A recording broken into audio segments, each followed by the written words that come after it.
Hi guys, welcome back to my channel. तो आज episode 6 का रिव्यू करने वाली हूँ मैं, द जजमेंट डे। तो आज कोई ना कोई एलिमिनेट हुआ है, तो मैं आपको आगे वीडियो में बताऊंगी कि कौन एलिमिनेट हुआ है। तो चलो स्टार्ट करते हैं। तो सबसे पहले आकांक्षा और श्रेया का डिस्कशन दिखाते हैं, जिसमें श्रेया आकांक्षा को सॉरी बोलती है जो भी बातें उसने पॉडकास्ट में करी है। तो वो शायद श्रेया अभी थोड़ा ठीक करने की कोशिश कर रही है, क्योंकि अगर सबसे ही झगड़ा कर लेगी तो कुछ हो नहीं पाएगा आगे गेम में। तो वो इसलिए मुझे लगता है कि अभी सबसे थोड़ा सॉर्ट करने की कोशिश कर रही है। और फिर उसके बाद ये सब देख के लैला और आकांक्षा चमोला जो है वो बोलते हैं कि ये अब है ना इनका प्लान बन रहा है। मतलब वो वैसे मजाक में बोलता है कि अब है ना इनका प्लान बन रहा है कि अब ये लोग है ना साथ में खेलेंगे। ये लोग रियलिटी शो करके आए हैं तो इनको बहुत ज़्यादा एक्सपीरियंस है, ऐसा कुछ तो वो डिस्कस करता है। एंड फिर रितेश और फराह मैम की एंट्री होती है एंड वो डिस्कस करते हैं सभी घर वालों से। तो सबसे पहले वो हर्षद से डिस्कस करते हैं। वो बताते हैं कि आप पर टैग था कि आप इनविजिबल हो, बट ऐसा बिल्कुल भी नहीं है कि वो इनविजिबल है, वो बहुत ज़्यादा दिखे हैं पूरे वीक में। और फिर उनको पूकी चोपड़ा का टैग दिया हुआ है घर के बाहर, ऐसे सब वो बताते हैं उनको। एंड फिर हर्षद से वो पूछते हैं उनका जो सीक्रेट था उसके रिगार्डिंग क्या हुआ घर में ऐसा।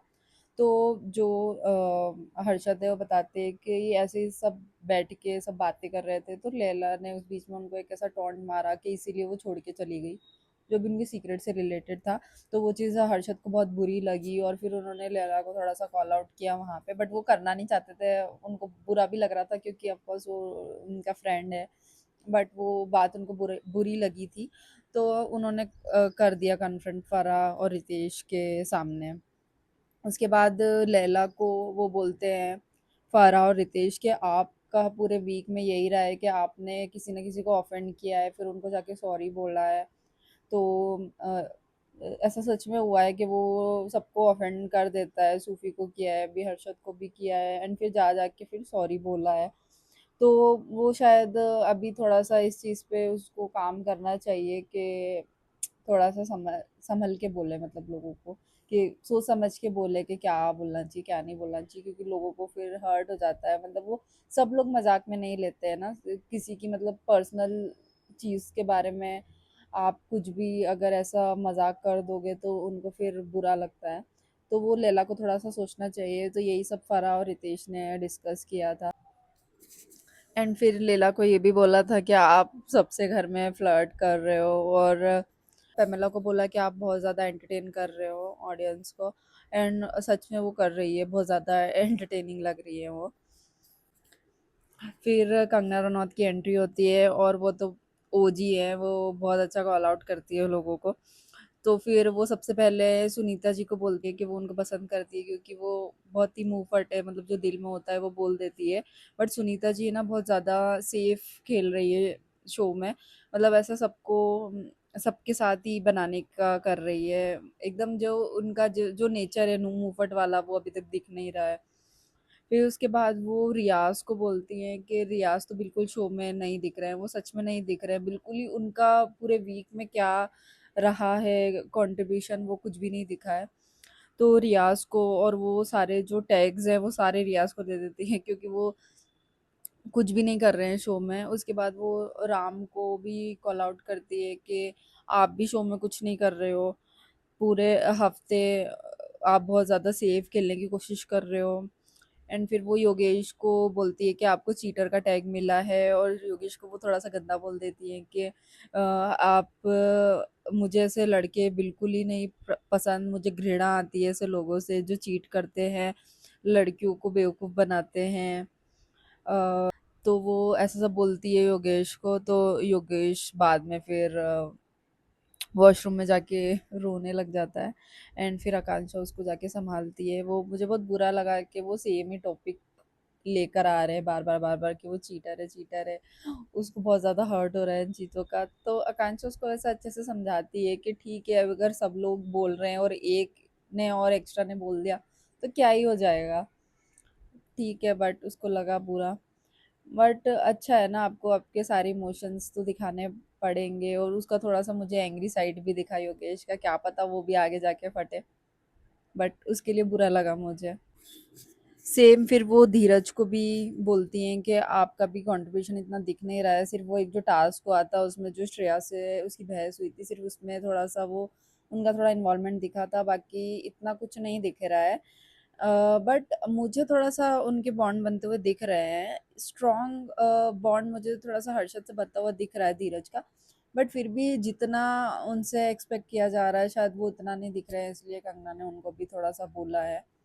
फिर उसके बाद फराह, रितेश और कंगना, मतलब एक जो अनसेफ लोग हैं, जो 5 लोग जो अनसेफ है उसमें से किसी एक को सेव करते हैं। जिनको जो टैग दिया हुआ था ना उसमें थोड़ा-सा इम्प्रूवमेंट दिख रहा है, या उन लोगों को थोड़ा-सा वो अभी पसंद आ रहे हैं, तो इस बेसिस पे उन्होंने सूफी को सेव किया है। तो फिर कंगना को एक ऑप्शन मिलता है कि जो बाकी 4 लोग हैं आप उनमें से किसी एक को सेव कर सकते हो, तो उन 4 लोगों को बाहर बुलाया जाता है एंड फिर कंगना वन बाय वन सबसे उनका पॉइंट ऑफ व्यू जानती है एंड ऐसे डिस्कशन करती है। तो कंगना को श्रेया थोड़ी सी स्ट्रांग लगती है, उसका पॉइंट ऑफ व्यू उसको समझ में आता है उन 4 लोगों में से, तो इसलिए कंगना श्रेया को सेव कर देती है। फिर बाकी जो 3 लोग बचते हैं, आकांक्षा, चमोला, माधुरी एंड श्रेष्ठा, इन तीनों को फिर एक ऑप्शन दिया जाता है कि आपको बजर प्रेस करना है, और जो भी पहले प्रेस करेगा उसको एक मौका मिलेगा अपनी एक लाइफलाइन यूज़ करके सेफ होने का। और उससे पहले आकांक्षा चमोला को ये बताया जाता है कि आपकी सिर्फ एक लाइफलाइन बची है, श्रेया काला ने आपकी एक और लाइफलाइन यूज़ कर ली है, उसने बता दिया है। फिर सबको दिखाया जाता है कि श्रेया ने आकांक्षा का सीक्रेट बता दिया है कि वो बाइसेक्सुअल है। एंड वो तो बहुत ही शॉकिंग था यार, मतलब श्रेया को ऐसा नहीं करना चाहिए था, एक गेम के लिए आप ये इतना नहीं गिरना चाहिए ना। अभी श्रेया फिर सबसे बनाने का ट्राई कर रही थी, उसका फिर सबसे बिगड़ जाएगा। उसको ये नहीं करना चाहिए था यार, अगर उसकी सेक्सुअलिटी है तो उसको थोड़ा सा इतना इनसेंसिटिव नहीं बनना चाहिए कि किसी का ऐसा सीक्रेट वो सबको बता दे। तो वो बता देती है एंड फिर एक ही सीक्रेट बचा हुआ रहता है, फिर उनको बजर प्रेस करने का मौका मिलता है, सेफ होने का मौका मिलता है। तो माधुरी जी बजर प्रेस करती है एंड फिर वो अपना सीक्रेट बताती है कि उनको थर्ड चाइल्ड चाहिए रहता है, बट पहले वो इतना इन्फ्लुएंस हो जाते हैं सबकी बातों से कि वो डिसीजन नहीं लेते हैं, फिर बाद में रिग्रेट करते हैं, ऐसा सब सीक्रेट रहता है माधुरी मैम का। अ, तो फिर वो सेफ हो जाती है एंड फिर श्रेष्ठा और आकांक्षा चमोला बचते हैं। तो इसके बाद फिर घर वालों को एक मौका दिया जाता है कि आप इन दोनों में से किसको सेव करना चाहते हैं। तो सब लोग आकांक्षा को ही चूज़ करते हैं, सिर्फ एक माधुरी मैम को छोड़ के। तो आकांक्षा चमोला सेफ हो जाती है एंड मुझे पता ही था कि श्रेष्ठा का कोई इन्वॉल्वमेंट नहीं था पूरे वीक में, मुझे पता था कि वही जाने वाली है। और फिर उसके बाद जब आकांक्षा चमोला वापस अंदर जाती है तो फिर वो श्रेया घालरा को बहुत ही बोलती है कि मैंने इतना इविल इंसान नहीं देखा है, और वो बहुत बोलती है कि कोई इस पे ट्रस्ट मत करो, और एक्चुअली वो इस पे ट्रस्ट नहीं कर पाएगा। अभी कोई भी उससे जाके बात करेगा ना तो वही लगेगा कि ये हमारा सीक्रेट ना खोल दे, मतलब कोई अब कोई इस पे ट्रस्ट नहीं कर पाएगा। अब मैं तो अभी सोच रही हूँ कि वो कैसे ही सबसे बनाएगी, सबको और ही ज़्यादा ट्रस्ट इश्यूज हो जाएंगे अब तो उससे। एंड फिर आकांक्षा चमोला श्रेया कालरा को जब कॉल आउट करती है अंदर आके, उसके बाद मैंने देखा कि आकांक्षा चौधरी उनका बहुत सपोर्ट कर रही थी।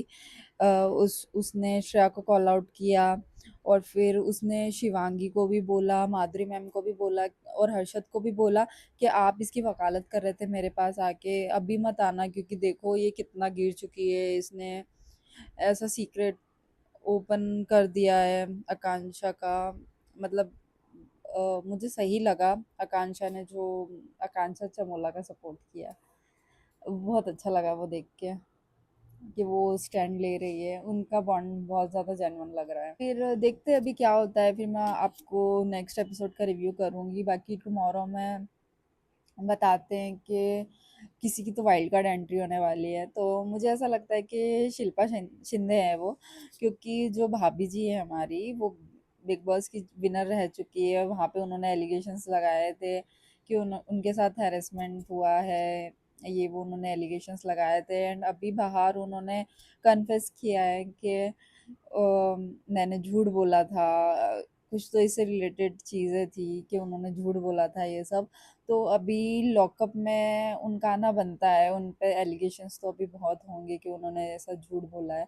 तो मुझे तो वो शिल्पा शिंदे लगी, और शिल्पा शिंदे अगर आई ना तो बहुत मज़ा आएगा, क्योंकि अ, उन्होंने जो बिग बॉस में किया था ना, विनर है वो बिग बॉस की, वो मेरी फेवरेट रह चुकी है। वो बहुत स्ट्रांग है, बहुत मज़ा आएगा अगर वो आई तो।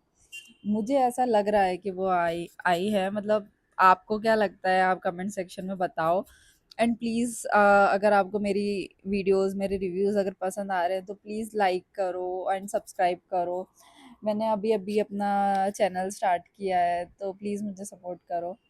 बाय।